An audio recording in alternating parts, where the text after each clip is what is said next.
Okay, so clocking in at number 5, we have Metroid on the NES, and this game was just great because it was one of the first action games to really come out, and it rewarded players for exploring, which wasn't really something that you would think of in a 2D side-scroller.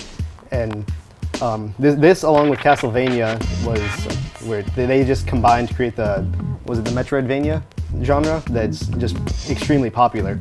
And this game was actually pretty controversial because at the end, the helmet comes off and it's just 8-bit female figure. What?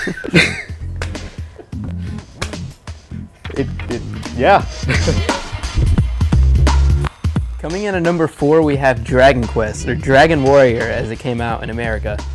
This was a huge deal in Japan, and it still is. If you're familiar with the Dragon Quest, you already know.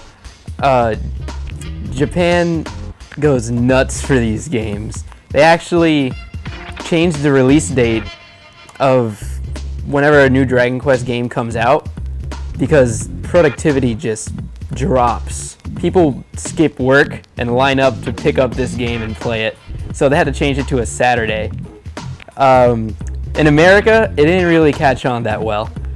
Dragon Warrior, it's a great game, but Final Fantasy came out shortly after, and people really gravitated towards that. What Dragon Warrior did do, and why it's on this list, was inspire that whole Japanese RPG genre that has a huge following today. You owe the whole turn-based, story-intensive experience, leveling up, that whole action came from Dragon Quest / Dragon Warrior. And the series is still going strong today.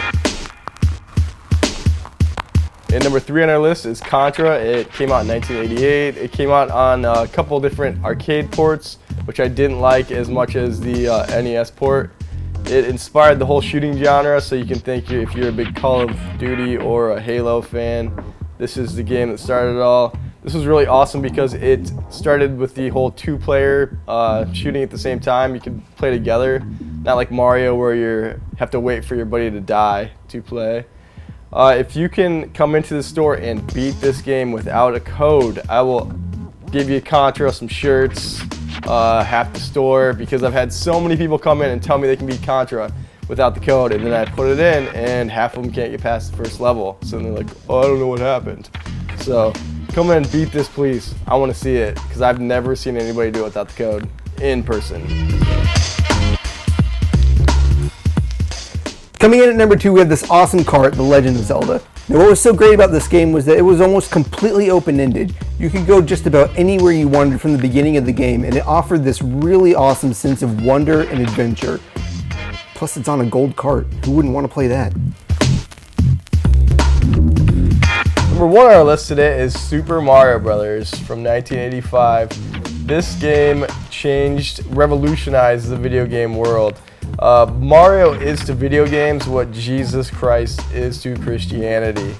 Mario, you run from left to right. It's as simple as that. You save the Mushroom Kingdom, you save the princess, but it's not that simple because Mario is what changed everybody's view on video games when the NES came out. He is a happy little plumber, and everybody loves the songs, everybody loves the levels, running through the levels, finding the warp zones. When you were a kid, you could play this for months because every time you played, you would find a new little hidden mushroom, a new hidden warp zone. That's really what made me get into video games, just being able to find new levels, new things in each level, and just putting a smile on your face. If it wasn't for Mario, I wouldn't have started collecting. This store would not exist without Mario. Did you agree with our top 5 list? We want to know. Leave us a comment down below and let us know what you would have put in your top 5 list. Stay tuned for our memories about the NES.